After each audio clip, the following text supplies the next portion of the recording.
বাইনে নির্মলে তোমাদের প্রত্যেককে অনেক অনেক শুভেচ্ছা এবং অভিনন্দন জানাই। Second SLST 2025 PG level biological সায়েন্সে ডেমো ক্লাসের জন্য তোমরা যারা চিন্তা করছো, তো তাদের জন্য আমি ডেমো ক্লাস প্রধানত দিচ্ছি। অর্থাৎ এর আগের ভিডিওতে আমি আলোচনা করেছি যে সিনড্রোম তোমরা যদি ডেমো ক্লাসের টপিক হিসাবে চয়েস করো তাহলে কিভাবে সেটা ডেমো হিসাবে দেবে, এবং সেরকমই আজকে আরও একটা টপিক তোমাদেরকে ডেমো দিয়ে দেখাবো।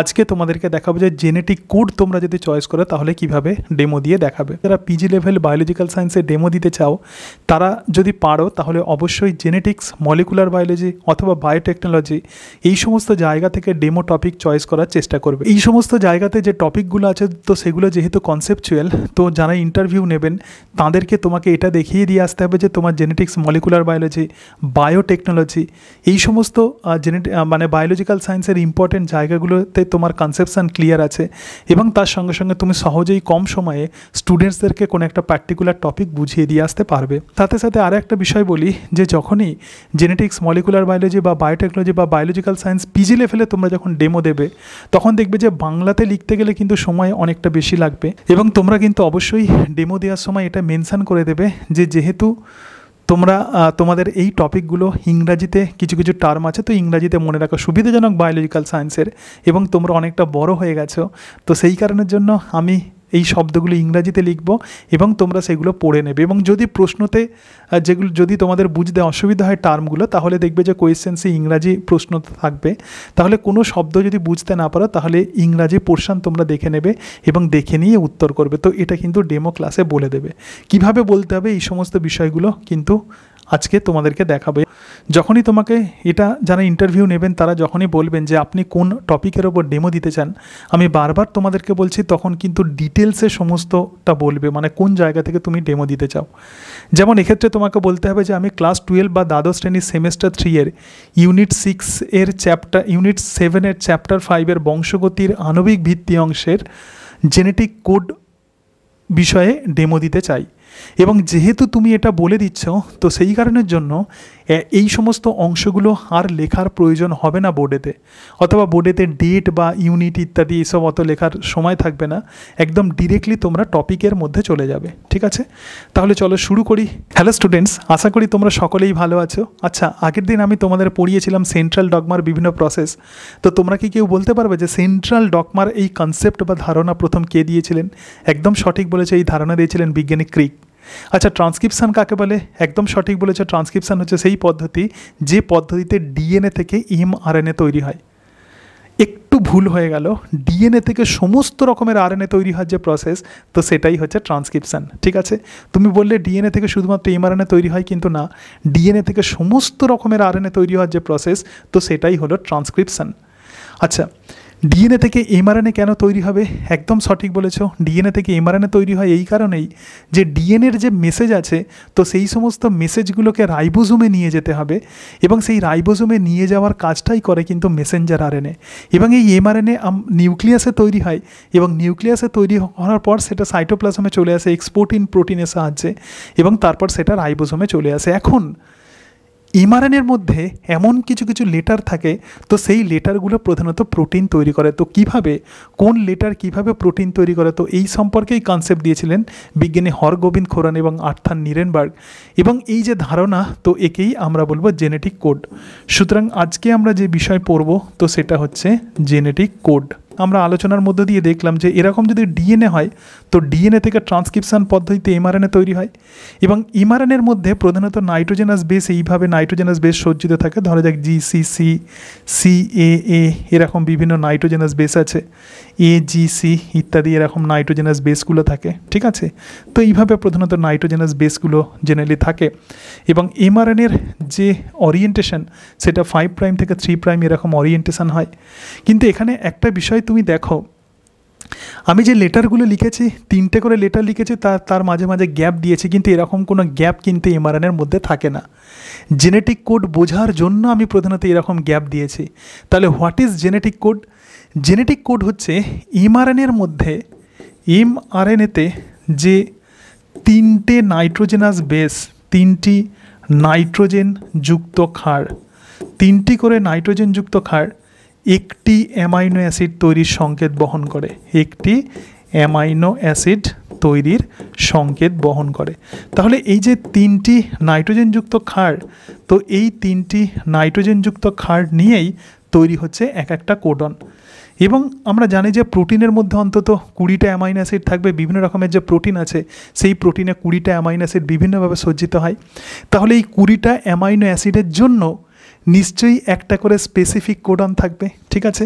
তাহলে এক্ষেত্রে দেখো 20টা যে অ্যামাইনো অ্যাসিড আছে, তো 20টা অ্যামাইনো অ্যাসিডের সংকেত বহন করে এই কোডনগুলো, ঠিক আছে।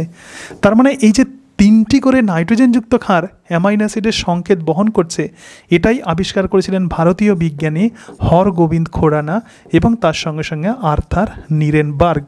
হরগোবিন্দ খোরানা এবং কে আবিষ্কার করেছিলেন? Arthur Nirenberg, right. তো এই বিষয়টা দেখলাম।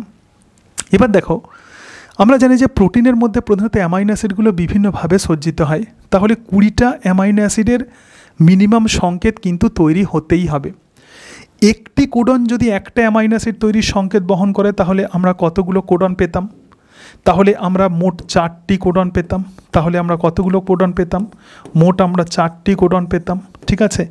কিন্তু এক্ষেত্রে কোডন কতগুলো হওয়ার কথা? মিনিমাম 20টা। সুতরাং এক্ষেত্রে একটি নাইট্রোজেনযুক্ত ক্ষার একটা অ্যামাইনো অ্যাসিড তৈরির সংকেত বহন করে না, অর্থাৎ কোডন এক্ষেত্রে কখনোই সিঙ্গলেট হয় না। কোডন কি হবে না? সিঙ্গলেট হবে না। আচ্ছা, দুটো নাইট্রোজেনযুক্ত ক্ষার যদি একটা অ্যামাইনো অ্যাসিড তৈরির সংকেত বহন করে, তাহলে এক্ষেত্রে দেখো N সমান নাইট্রোজেনযুক্ত ক্ষার, এটা মনে রাখবে, নাম্বার অফ নাইট্রোজেনযুক্ত ক্ষার। তাহলে এক্ষেত্রে আমরা কতগুলো কোডন পাবো? এক্ষেত্রে আমরা 16টি কোডন পাবো। কিন্তু কতগুলো কোডন থাকা দরকার? 20টা মিনিমাম কোডন থাকা দরকার। তাহলে দেখো 16টা কোডন আছে, কম হলে হবে না, অধিকন্তু না দোষায়, ঠিক আছে। বেশি হলে কোনো প্রবলেম নেই, কিন্তু কম হলে হবে না। তাহলে এক্ষেত্রে কিন্তু কোডন কিন্তু ডাবলেটও নয়। কোডন কি হবে না? কোডন কিন্তু ডাবলেট হবে না। সুতরাং যদি আমরা তিনটে যদি নাইট্রোজেনযুক্ত ক্ষার একটা অ্যামাইনো অ্যাসিড তৈরির সংকেত বহন করে, তাহলে আমরা কতগুলো কোডন পাবো? 64 কোডন পাবো। তাহলে বেশি কোডন থাকলেও কিন্তু অসুবিধা নেই, মিনিমাম 20টা কোডন অবশ্যই থাকতে হবে, এবং সেটা তখনই পসিবল হবে যদি তিনটে করে নাইট্রোজেনযুক্ত ক্ষারে একটা করে অ্যামাইনো অ্যাসিড তৈরির সংকেত বহন করে। তাহলে আমরা পরপর কোডনের বিভিন্ন প্রপার্টিগুলো আমরা লিখি। সুতরাং কোডনের প্রথম যে প্রপার্টি, 1 নম্বর প্রপার্টি, কোডন সবসময় ট্রিপলেট হবে। কোডন কি হবে? কোডন সবসময় ট্রিপলেট হবে। কেন ট্রিপলেট হবে সেটা আমরা দেখলাম, ঠিক আছে। আচ্ছা, এবারে আরও কিছু বিষয় আমরা দেখব। দেখো, কোডনের বিভিন্ন রকমের প্রপার্টি আমরা দেখব, কারণ আমাদের পড়ার বিষয়ই তো মেনলি জেনেটিক কোড। সুতরাং কোডনের আরও বিভিন্ন রকমের প্রপার্টি দেখব এবং সেগুলো সম্পর্কে আমরা আলোচনা করব। খুব ইন্টারেস্টিং জায়গা এটা বায়োলজিক্যাল সায়েন্সের। আচ্ছা, এরপরে দেখো, এরপরে কোডনের যে প্রপার্টি আছে, তো সেটা হচ্ছে কোডন কিন্তু সবসময় কমালেস হবে। যেটা বলছিলাম, কোনো রকম পাংচুয়েশন থাকবে না, কোনো কমা থাকবে না, সুতরাং নো গ্যাপ, ঠিক আছে। যেটা প্রথমেই তোমাদেরকে বললাম, এই যে এমআরএনএ যেটা লিখেছি, তো সেই এমআরএনএর মধ্যে কি আছে আমি এখানে গ্যাপ গ্যাপ করে লিখেছি, ঠিক আছে। এমআরএনএর যে নাইট্রোজেনযুক্ত ক্ষার যেগুলো আছে সেগুলোকে দেখো আমি এখানে গ্যাপ গ্যাপ করে লিখেছি বোঝার সুবিধার জন্য, ঠিক আছে। কিন্তু এরকম কোনো রকম গ্যাপ থাকবে না, কোনো রকম গ্যাপ থাকবে না, কোনো কমা, ফুল স্টপ, দাঁড়ি ইত্যাদি কোনো কিছুই থাকবে না। আচ্ছা, আমরা কি দেখেছিলাম? আমরা দেখেছিলাম যে 64খানা কোডন আমরা পাচ্ছি। কোডন যদি ট্রিপলেট হয়, তাহলে নাইট্রোজেনযুক্ত ক্ষার মিলে কি করবে? 64 কোডন তৈরি করবে। তাহলে 64 যে কোডন আছে, তো সেই 60 এক্ষেত্রে তাহলে তখনই পসিবল হবে যদি একাধিক কোডন, তাহলে দেখো এটা খুব বোঝার আছে, একাধিক কোডন মানে একের বেশি যখন কোডন, একাধিক কোডন একটি অ্যামাইনো অ্যাসিড তৈরির সংকেত বহন করবে। একটি অ্যামাইনো অ্যাসিড তৈরির সংকেত বহন করে। একাধিক কোডন যখন একটা অ্যামাইনো অ্যাসিড তৈরির সংকেত বহন করে, অবভিয়াসলি এটা হতেই হবে, কারণ কোডন তো 64টা আছে, কিন্তু অ্যামাইনো অ্যাসিড কতগুলো আছে? 20টা। তো এই যে প্রপার্টি, এটাকেই বলা হয় ডিজিনারেসি অফ কোডন। তাহলে এই প্রপার্টিকে আমরা কি বলবো? ডিজিনারেসি অফ কোডন। একটা এক্সাম্পল দিয়ে তোমাদেরকে দেখাচ্ছি। ধরা যাক CUA আছে adenine, CU guanine, CU cytosine, আবার CUU আছে। তাহলে দেখো একাধিক কোডন, এই যে সিইউএ, সিইউজি, সিইউসি এবং সিইউইউ, এরা প্রধানত লিউসিন অ্যামাইনো অ্যাসিড তৈরির সংকেত বহন করে। কোন অ্যামাইনো অ্যাসিড তৈরির সংকেত বহন করে? লিউসিন। সুতরাং আমরা এখানে দেখতে পাচ্ছি যে একটাই অ্যামাইনো অ্যাসিড একাধিক কোডন দ্বারা সূচিত হচ্ছে। কিছু কোডন আছে, তো যে সমস্ত কোডনগুলো নন ডেজেনারেট কোডন, যেমন এক্সাম্পল বলছি এইউজি। তো এইউজি প্রধানত মিথিওনিন অ্যামাইনো অ্যাসিড তৈরির সংকেত বহন করে, আর ইউজিজি প্রধানত ট্রিপ্টোফান অ্যামাইনো অ্যাসিড তৈরির সংকেত বহন করে। তো এই ট্রিপ্টোফানের জন্য কিন্তু একটাই কোডন থাকে এবং মিথিওনিনের জন্য একটাই কোডন থাকে। তাহলে এই কোডন দুটো কিন্তু নন ডেজেনারেট কোডন। বাকি যা কোডনগুলো আছে ম্যাক্সিমাম কিন্তু ডেজেনারেট কোডন। তোমাদেরকে মিথিওনিন বললাম, প্রধানত যে কোনো প্রোটিন শুরু হয় কিন্তু যে অ্যামাইনো অ্যাসিড দিয়ে, তার নাম হচ্ছে মিথিওনিন। ইউক্যারিওটিক কোষে মিথিওনিন দিয়ে শুরু হয়, আর প্রোক্যারিওটিক কোষে ফরমাইলেটেড মিথিওনিন দিয়ে শুরু হয়। তাহলে প্রোক্যারিওটিক সেলে এই মিথিওনিন, প্রোটিনের যে মিথিওনিন মানে প্রোটিন যেটা শুরু হচ্ছে যে অ্যামাইনো অ্যাসিড দিয়ে, তো সেই অ্যামাইনো অ্যাসিডের নাম হচ্ছে ফরমাইলেটেড মিথিওনিন, এটা প্রোক্যারিওটিক সেলে। আর ইউক্যারিওটিক সেলে এমনি সিঙ্গেল মিথিওনিন দিয়ে কিন্তু প্রোটিনের স্ট্রাকচার শুরু হয়। এরপরে আমরা কোডনের আরও একটা ধর্ম দেখব। দেখো যে ধর্ম দেখব তো সেটা হচ্ছে ইনিশিয়েশান এবং টার্মিনেশান কোডন। তাহলে আর একটা ধর্ম দেখব ইনিশিয়েশান কোডন, যেটা তোমাদেরকে বলছিলাম যে কোনো প্রোটিন প্রধানত শুরু হচ্ছে যে অ্যামাইনো অ্যাসিড দিয়ে, তো সেই অ্যামাইনো অ্যাসিডের নাম হচ্ছে মিথিওনিন। তাহলে মিথিওনিন তৈরির সংকেত কে বহন করে? এইউজি। সুতরাং ইনিশিয়েশান কোডন কি? এইউজি। আবার দেখো এই যে প্রোটিন যে শেষ হচ্ছে, মানে এই যে এমআরএনএর একদম শেষে এমন কিছু কোডন থাকে যেগুলো প্রধানত কোনো অ্যামাইনো অ্যাসিড তৈরির সংকেত বহন করে না, তো সেই সমস্ত কোডনগুলোকে আমরা বলবো ননসেন্স কোডন। তো ননসেন্স কোডন তাহলে কি কি আছে? ইউএএ আছে, এবং তার সঙ্গে সঙ্গে ইউএজি আছে, এবং তার সাথে সাথে ইউজিএ আছে। অর্থাৎ এরা কোনো রকম অ্যামাইনো অ্যাসিড তৈরির সংকেত বহন করে না। ইউএএকে বলা হয় ওকার, এটাকে কি বলা হয়? ওকার। ইউএজিকে বলা হয় অ্যাম্বার, ইউএজিকে বলা হয় অ্যাম্বার, এবং ইউজিএকে বলা হয় ওপাল, রাইট? সুতরাং এরা কিন্তু ননসেন্স কোডন। তো এই জায়গাতে আরও একটা বিষয় একটু দেখে নাও, একটু নোট হিসাবে তোমরা লিখে নাও।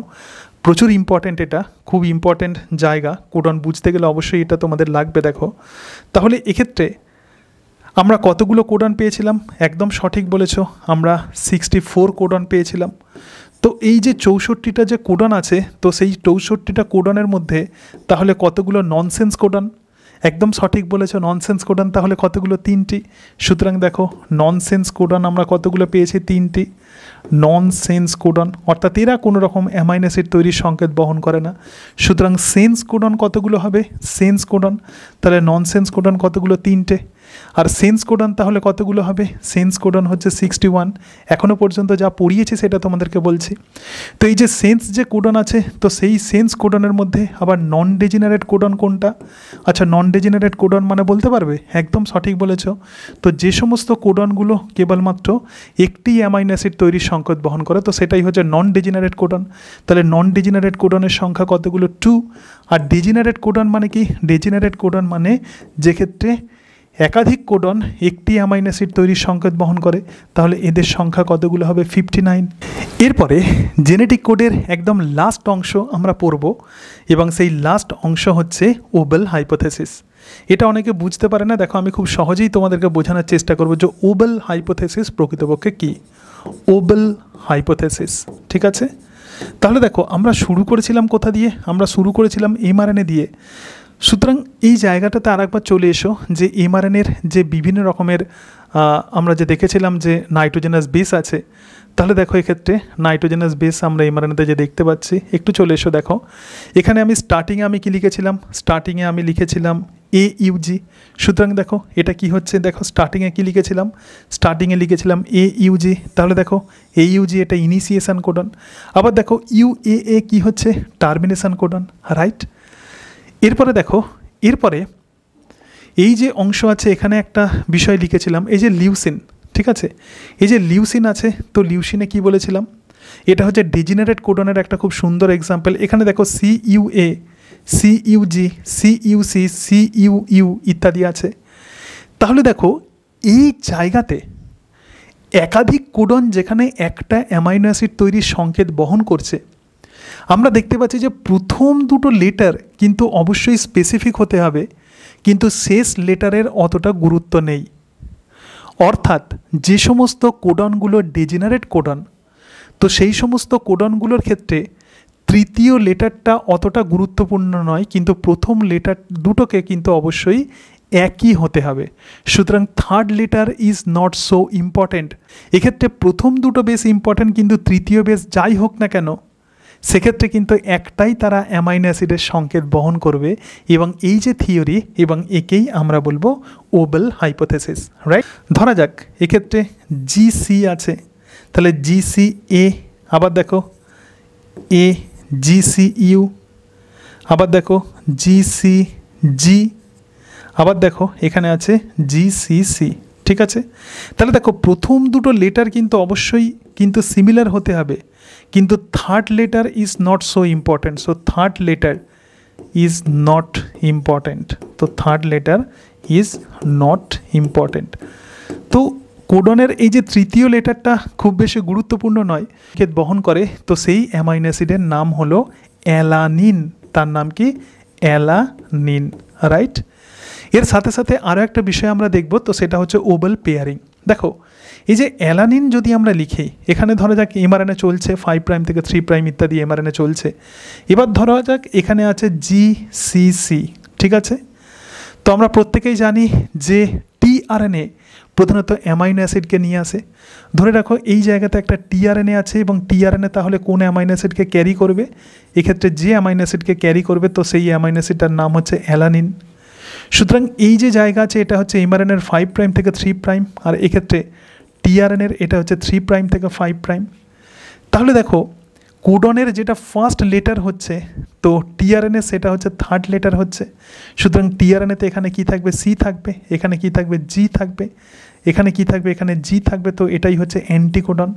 সুতরাং এটাকে আমরা কি বলবো? Anticodon, right? কিন্তু এই এমআরএনএতে এখানে যে জিসিসি আছে, এখানে যদি জিসিইউও থাকতো, এখানে যদি জিসিইউও থাকতো, তাহলেও কিন্তু এই একই টিআরএনএ কিন্তু এই অ্যালানিনকে বহন করে নিয়ে আসতো রাইবোসোমের মধ্যে। এবং এই যে অ্যান্টিকোডনের প্রধানত ফার্স্ট লেটারের সঙ্গে কোডনের থার্ড লেটারের যে পেয়ারিং, তাহলে অ্যান্টিকোডনের থার্ড লেটার, অ্যান্টিকোডনের ফার্স্ট লেটারের সঙ্গে কোডনের যে থার্ড লেটারের পেয়ারিং, তাহলে কোডনের থার্ড লেটারের যে পেয়ারিং, তো একেই আমরা বলবো ওবেল পেয়ারিং। তো এটাকেই আমরা কি বলবো? ওবেল পেয়ারিং, রাইট? আচ্ছা, এটাকেই আমরা বলবো ওবেল পেয়ারিং। ওকে, তো এগুলোই প্রধানত তোমাদেরকে জেনেটিক কোডে পড়তে হবে। এর সাথে সাথে আমি যে বিষয়গুলো বললাম, তোমরা একটু তোমাদের বইয়ের চার্ট খুলবে, দেখবে যে একটা বড় চার্ট আছে, সেখানে কোন জাতীয় কোডনগুলো কোন অ্যামাইনো অ্যাসিড তৈরির সংকেত বহন করছে সেটা তোমাদের মুখস্থ করার দরকার নেই, জাস্ট একটু দেখে রাখবে, একটু আইডিয়া নিয়ে রাখবে, একটু কনসেপশন তৈরি করে রাখবে, তাহলেই দেখবে যে কোডন একদম তোমরা ক্লিয়ারলি বুঝতে পারবে। তো এই অংশগুলো ভালো করে তোমরা ফোকাস করবে, প্রচুর পরীক্ষাতে প্রশ্ন আসে। তাহলে এক্ষেত্রে তোমরা কি কেউ বলতে পারবে যে কোডনকে কেন আমরা ট্রিপলেট বলবো? একদম সঠিক বলেছো। আচ্ছা, প্রধানত ননসেন্স কোডনকে কেন এরকম ননসেন্স কোডন বলা হয়? একদম সঠিক বলেছে, যেহেতু এরা কোনো অ্যামাইনো অ্যাসিড তৈরির সংকেত বহন করে না। ফরমাইলেটেড মিথিওনিন প্রধানত কোন ক্ষেত্রে আমরা দেখতে পাই? একদম সঠিক, প্রোক্যারিওটিক কোষের ক্ষেত্রে ফরমালিটেড মিথিওনিন দেখতে পাই। আচ্ছা, এবং তার সঙ্গে সঙ্গে আমরা কি দেখলাম যে কোডন প্রধানত জেনেটিক কোড কারা আবিষ্কার করেছিলেন? ভারতীয় বংশোদ্ভূত বিজ্ঞানী হরগোবিন্দ খোরানা। ঠিক আছে, আচ্ছা, সুতরাং তোমরা নিশ্চয়ই কোডন সম্পর্কে ভালোভাবে বুঝতে পারলে। তো এর পরের দিন আমরা আলোচনা করব একটা অত্যন্ত ইন্টারেস্টিং টপিকস, মলিকুলার বায়োলজিস, এবং সেটি হলো জেনেটিক কোড। অর্থাৎ রাইবোসোমের মধ্যে এই এমআরএনএর সাহায্যে কিভাবে বিভিন্ন ফ্যাক্টর এর হেল্পে প্রধানত প্রোটিন তৈরি হয়, কারণ রাইবোসোমকে বলা হয় প্রোটিন তৈরির কারখানা। তাহলে কিভাবে প্রোটিন তৈরি হয়, ট্রান্সলেশন পদ্ধতি কিভাবে সম্পন্ন হয়, তো এর পরের দিন আমরা এই সম্পর্কে আলোচনা করব। সুতরাং আজকে তাহলে এই পর্যন্তই। তোমরা সবাই ভালো থেকো, দেখা হচ্ছে নেক্সট ক্লাসে। জেনেটিক কোড তোমরা যদি টপিক চয়েস করে রাখো, তাহলে আমি যে বিষয়গুলো বললাম তো এইগুলো তোমরা বলতে পারো, অথবা এর সঙ্গে আরও কিছু বিষয় অ্যাড করতে পারো, বা কোনো বিষয় তোমরা এক্ষেত্রে যদি সময় যদি বেশি লাগে তাহলে সেগুলোকে রিমুভ করে তোমরা নিজেদের মতো করে নোট তৈরি করে নিতে পারো। তাহলে দেখবে যে আর অতটা অসুবিধা হবে না। তোমরা এই যে চিন্তা করছো যে ডেমো ক্লাস নিয়ে প্রচুর চিন্তা করছো, দেখো আমি তোমাদেরকে বলবো যে তোমাদের যে স্বাভাবিকতা আছে, তোমরা যেভাবে কথা বলো, তোমরা যেভাবে এতদিন পড়িয়ে আসছো স্টুডেন্টসদেরকে, তো সেটাকেই সেই বিষয়গুলোই তোমরা অ্যাপ্লাই করো, নিশ্চয়ই তোমাদের পরীক্ষা ভালো হবে। টেনশনের কোনো ব্যাপার নেই। নিজের সহজাত যে ক্ষমতা, তো সেই সহজাত ক্ষমতা সেখানে প্রকাশ করে আসো। এবং এর সাথে সাথে তোমাদেরকে আমি আবারও বলছি যে যে অংশগুলো বলবে সেগুলো কিন্তু খাতাতে লিখে নেবে, এবং লিখে নিয়ে বারবার সেগুলোকে আয়নার সামনে দাঁড়িয়ে প্র্যাকটিস করবে। এবং পিজি লেভেলে তোমরা যদি ইংরাজিতে টার্ম যদি ইউজ করো, সেগুলো কিন্তু অবশ্যই মেনশান করে দেবে যে তুমি কেন ইংরাজিতে টার্মিনোলজি ইউজ করছো, কারণ এটা স্টুডেন্টসের বেনিফিটের জন্যই। তো সেটা কিন্তু মেনশান করে দেবে। কারণ আবারও বলছি, তোমরা বেঙ্গলি মিডিয়ামে পরীক্ষা দিতে যাচ্ছ, বা তোমরা বেঙ্গলি মিডিয়াম স্কুলে তোমরা জয়েন করবে, তাহলে সেক্ষেত্রে ক্লাস 11-12 ছেলেরা যদি এই যে ইংরাজি টার্ম যদি দেখে তাহলে তারা ভয় পেয়ে যাবে। কিন্তু না, সায়েন্সের যারা ছেলে মেয়ে, তোমাদেরকে এটা বোঝাতে হবে যে সায়েন্সের ছেলেমেয়েরা প্রধানত ইংরাজিতেই বেশি মানে তাদের অসুবিধা হওয়ার কথা নয়, কারণ তারা স্কুলের সব থেকে ব্রিলিয়ান্ট ছেলে মেয়ে। এবং তার সঙ্গে সঙ্গে প্রশ্নপত্র যেহেতু ইংরাজিতেও থাকবে, যদি কোনো টার্ম তাদের বুঝতে অসুবিধা হয় তাহলে তারা ইংরাজি কোয়েশ্চেন্স পেপার তারা দেখে নিতে পারে। তো এই বিষয়টা কিন্তু মেনশান করে আসবে। আমি কেন ইংরাজিতে লিখতে বলছি এই কারণের জন্য, কারণ খুব দ্রুত তবেই কিন্তু বোঝানো যাবে। দেখতে পাচ্ছ যে বাংলাতে লিখতে গিয়ে কতটা সময় নিয়ে নিচ্ছে, সুতরাং ইংরাজিতে লিখলে তুমি কম সময়ের মধ্যে আরও অনেক কিছু বিষয় তোমরা বোঝাতে পারবে। তাছাড়া এই যে নাইট্রোজেনাস বেস যেগুলো লিখছি, এগুলো তো ইংরাজিতে অবশ্যই লিখতে হচ্ছে। তো সেই হিসাবে আমার মনে হয় এক্ষেত্রে খুব একটা প্রবলেম হওয়ার কথা নয়। তো যাই হোক, তোমরা আর কি কি বিষয়ে ডেমো, তোমরা যদি কোনো টপিক যদি চয়েস করে রাখো, আমাকে কমেন্ট বক্সে কমেন্ট করবে, আমি সেই বিষয়ে সময় করে আমি ডেমো দেওয়ার চেষ্টা করব। সাথে তোমাদেরকে বলি যে আমি তোমাদের বলেছিলাম ইন্টারভিউয়ের নোটস আমি তোমাদেরকে প্রোভাইড করব, এবং সেই নোটস অলমোস্ট আমি 95% তৈরি করে ফেলেছি। অনেকটা হাতে লিখতে হচ্ছে, বাংলাতে লিখতে হচ্ছে, তো সেই কারণের জন্য আমার সময় লাগছে। তোমরা আমার এই চ্যানেল ফলো রেখো, যখনই অ্যাভেলেবেল হবে আমি ভিডিওর মাধ্যমে তোমাদেরকে আমি জানিয়ে দেব, এবং তখন তোমরা সেগুলোকে পারচেস করে নেবে। তো আমার একটু নোট তৈরি হোক, তো নোটস কমপ্লিট তৈরি হলে তবেই সেগুলো তোমাদেরকে আমি প্রোভাইড করবো। আশা করি কয়েকদিনের মধ্যেই এই নোটস আমার তৈরি হয়ে যাবে। তাছাড়া আমি একটু ওয়েট করছি যে রেজাল্ট কবে পাবলিশড হয়, কারণ রেজাল্ট ধরা যাক পাবলিশড হলো, কেউ পেলো না এবং সে আমার নোটস কিনে নিল, তখন তারই কিন্তু সেক্ষেত্রে সমস্যা হবে। সে হয়তো ভাবতে পারে যে আমি তো পেলাম না, আমি বেকার আমি নোটসগুলো নিলাম, আমার টাকা নষ্ট হলো। সুতরাং সেরকম যাতে প্রবলেম না হয়, তো সেই কারণের জন্য আমি একটু ওয়েট করছি। দেখো, আমি এমন কাজ করব যাতে তোমাদের উপকার হয়, যাতে তোমাদের সুবিধা হয়। তো তোমাদের কোনো রকম ক্ষতি হোক এরকম আমি চাই না। তো সেই জন্য একটু রেজাল্টের জন্য আমি ওয়েট করছি। কিন্তু তার আগে যেহেতু তোমরা অনেকেই আমাকে মেসেজ করছো, তো তার আগে আমার যদি তৈরি হয়ে যায়, তোমাদের যদি মনে হয়, তোমাদের যদি কনফিডেন্ট থাকে যে তোমরা ইন্টারভিউতে তোমরা ডাক পাবে, তাহলে তোমরা সেগুলো কিনে নিতে পারো। অথবা যারা কনফিউশনে আছো তারা পরে কিনবে, তাদের এখন কেনার দরকার নেই। কিন্তু আমি নোটস কয়েকদিনের মধ্যেই তোমাদেরকে আমি অ্যাভেলেবেল করে দেবো। তো এই নোটসগুলোই আমি তৈরি করছি, এবং সেই জন্যই আমি একটু ব্যস্ত থাকি। তোমরা আমাকে ফোন করলে পাবে না, আমি আবার বলে দিচ্ছি, ফোন করলে আমাকে পাবে না। তোমাদের যদি কোনো রকম কোয়ারিজ থাকে তাহলে 8348091202 এই নাম্বারে তোমরা হোয়াটসঅ্যাপ করবে। তো এখানে হোয়াটসঅ্যাপ করবে, নিশ্চয়ই তোমরা রিপ্লাই পাবে, কিন্তু ফোন করলে আমাকে পাবে না। কারণ এই সমস্ত বিষয়ে প্রচুর পরিমাণে পড়াশোনা করতে হচ্ছে, নোটসগুলো তৈরি করতে হচ্ছে, আমাকে প্রিপারেশান নিতে হচ্ছে। তো সেই কারণের জন্য ফোনে কিন্তু আমি অ্যাভেলেবেল থাকবো না, এটা তোমাদেরকে বলে দিচ্ছি। এতে মন খারাপের কোনো ব্যাপার নেই যে আমাকে ফোন করলে পাওয়া যায়নি, এরকম ভাববে না। আবার বলে দিচ্ছি তোমাদেরকে, 8348091202 এই নাম্বারে তোমরা হোয়াটসঅ্যাপ করবে, আমার অ্যাসিস্ট্যান্ট নিশ্চয়ই তোমাদের হেল্প করবেন। তো যাই হোক, তোমাদের প্রত্যেককে অনেক অনেক শুভেচ্ছা জানাই, অনেক শুভকামনা জানি। তোমাদের পরীক্ষা, রিটেন এক্সামিনেশান তো ভালো হয়েছে, এবং ইন্টারভিউ এবং তার সঙ্গে সঙ্গে ডেমো ক্লাসও নিশ্চয়ই তোমাদের ভালো হবে। ঈশ্বরের কাছে আমি এটাই প্রার্থনা করি, তোমরা সবাই যেন চাকরি পাও, এবং এই অমানসিক দুশ্চিন্তা থেকে তোমাদের তিনি যেন খুব দ্রুত মুক্তি দেন। So thank you, and that's it.